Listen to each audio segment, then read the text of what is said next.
conosco Paulo Fernando Carneiro de Andrade, professor, pesquisador do Departamento de Teologia da PUC-Rio e também da graduação e pós-graduação da Faculdade Eclesiástica de Teologia da PUC. Professor, se é que dá para dizer isso, bom dia para o senhor.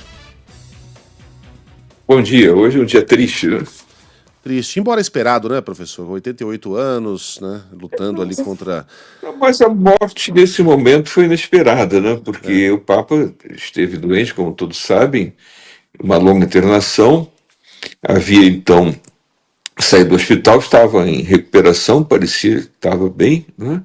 Dentro das suas condições precárias de saúde, mas parecia que estava bem. Ontem participou das celebrações de Páscoa, então nesse sentido foi bastante inesperado que a morte tivesse ocorrido agora.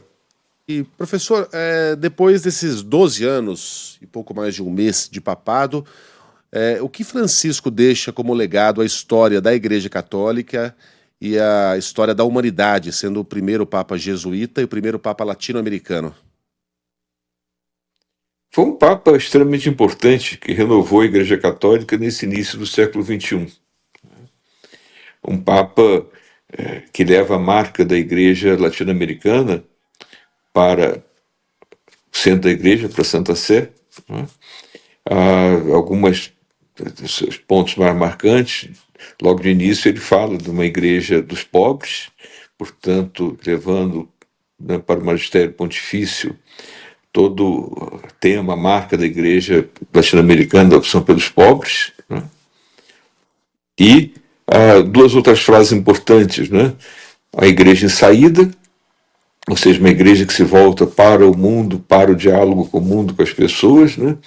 E igreja hospital de campanha, ou seja, uma igreja que vai ao encontro das pessoas nos seus sofrimentos, dores, angústias, para lhes dar esperança e trazer conforto, consolação. Foi um Papa do diálogo, Papa da renovação e desse novo rosto da Igreja no século XXI. Ele era um Papa muito diferente, né, do seu antecessor, Bento XVI.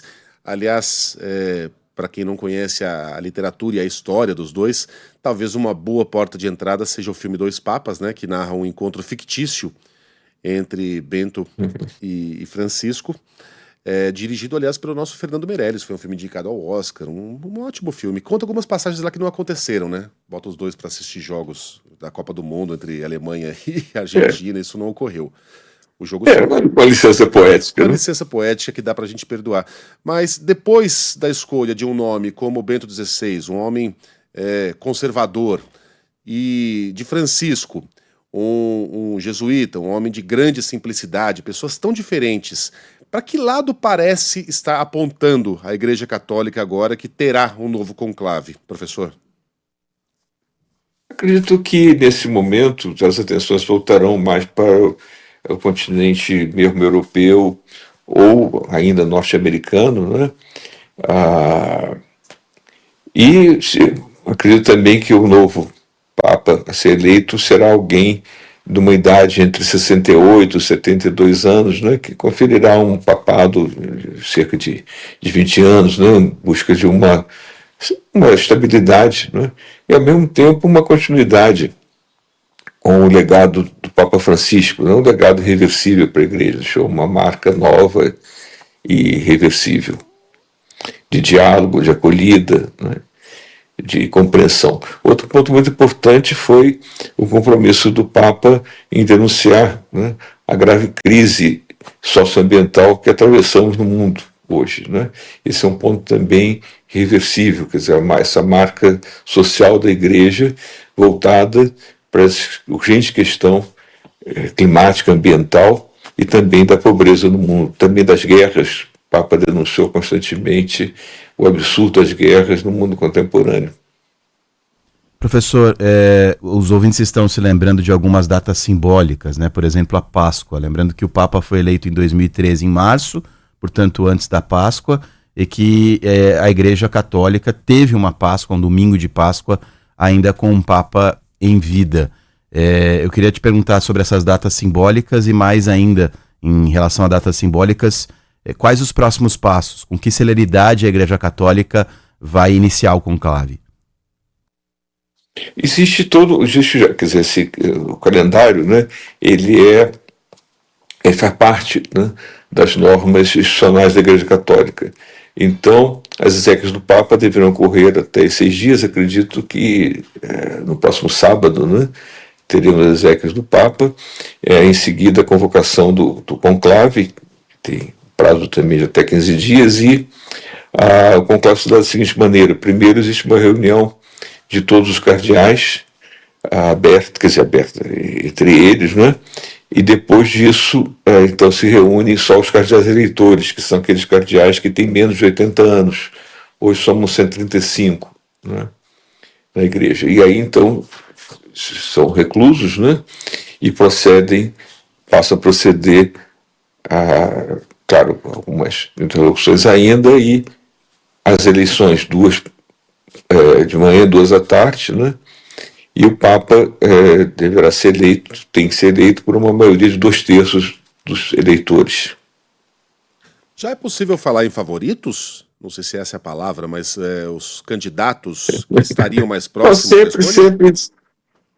Sempre tem uma lista de papáveis, né, que se fala, não, embora tem um ditado que quem entra no conclave é papa, sai cardeal. Quer dizer, normalmente essas listas são feitas e não. Então, temos na Itália 2 possíveis, né, eleitos, porque um dos critérios que se pode usar, quer dizer, além da procedência geográfica, é o critério da idade. Então, eu acredito que alguém com idade entre 67, 68, 72 seja o mais provável, né? Então, temos o cardeal Parolin, né, e o cardeal Maria Zuppi, de Bolonha, presidente da Conferência Episcopal Italiana, né? Temos também nos Estados Unidos o atual cardeal de Washington, né, que foi bispo de San Diego, um homem extremamente preparado. Temos também o da Hungria, temos o Tali, o cardeal Tali, que vem das Filipinas, atualmente está na Cúria Romana. Seriam os nomes talvez mais prováveis. Mas sempre se trata de uma especulação. Vamos ver, né? Ouvir a voz do Espírito Santo que se faz sentir no conclave. Professor, a gente está tentando pesquisar aqui, mas já houve um Papa norte-americano? Ainda não. Seria A Argentina como também não tinha tido Papa latino-americano. Né? A Argentina inaugurou essa lista, né? Então, suponho, claro, né, professor, que não existe uma cota, né? Mas difícil que o Vaticano escolha 2 americanos na sequência, hein? Será que... Não, mas um latino-americano é uma coisa, o norte-americano é uma outra coisa. É, né? uma coisa completamente diferente. Mas ainda assim é um não europeu, né? Seria o segundo não europeu. E de um país que não tem a maioria católica apostólica romana, protestante. Né? De um país, não sei se isso mas pode ser... Mas embora seja um país...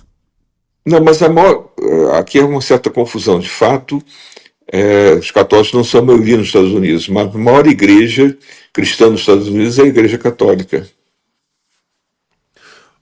Professor, a política tradicional, a política dos votos, dos eleitores, dos presidentes e primeiros ministros, influencia, de alguma maneira, os humores dos cardeais no momento de escolher um novo Papa?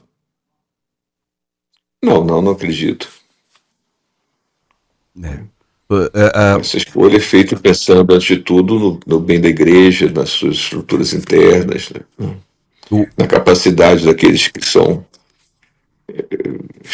reunidos no conclave, né? Embora, do ponto de vista estritamente jurídico, né, qualquer católico possa ser eleito Papa, né? Não precisaria ser um cardeal. Os eleitores são os cardeais, mas poderiam escolher um não cardeal. Mas isso não ocorreu nos últimos muitos séculos, né? Ainda muito próximo do que disse o Megali agora há pouco, o Papa Francisco era conhecido como ser um Papa extremamente humilde, um Papa mais, eu não sei se o termo é esse, mas mais moderno para a tradição, mais progressista. Ele invariavelmente vai acabar sendo comparado com o Papa que vai ser escolhido O Miguel já fez essa pergunta no início para o senhor, mas dá para indicar alguma tendência de no conclave tentar buscar um papa com características parecidas? Eu acredito que sim, né? Quer dizer, na verdade, eu acho que para além do rótulo progressista conservador, não é? Existe uma tendência de uma certa estabilidade na Igreja Católica, momentos de maior renovação, momentos de maior estabilidade, não é? Então, quer dizer, fala-se também às vezes um movimento pendular, né, para um mais conservador, um mais progressista, mas esse não é hoje eu acho um critério bom, né? Mas sim de uma pessoa que reunisse as qualidades de um homem de grande espiritualidade, uma pessoa de diálogo, né, de capacidade de comunicação e que dê continuidade a essa linha do Papa Francisco, então, de uma igreja que se volta ao diálogo com o mundo, para ir ao encontro das pessoas, das suas condições de sofrimento, de angústia e também de busca de esperança. Não é? Muito bem. O senhor falou em 2 semanas, né? Até o início do conclave. Cerca de 2 semanas, né? A partir da morte, né? Sim. Francisco foi eleito num conclave curto, né? Foram 2 dias, se eu não me engano. O de Bento XVI, puxando pela memória, foi um pouco mais longo. O que a gente pode esperar desse conclave, professor? Não, mas os conclaves em geral têm sido curtos, né? 2, 3 dias. Né? Uhum. Os conclaves não têm sido longos. Eu acompanhei 2 só na minha vida, o do Bento e o do Francisco. Então, para mim, esse é o padrão. O normal é isso? 2 dias, 3 dias no máximo, até que... Nas últimas décadas, os conclaves não acontecem com frequência, né? Têm sido curtos em geral.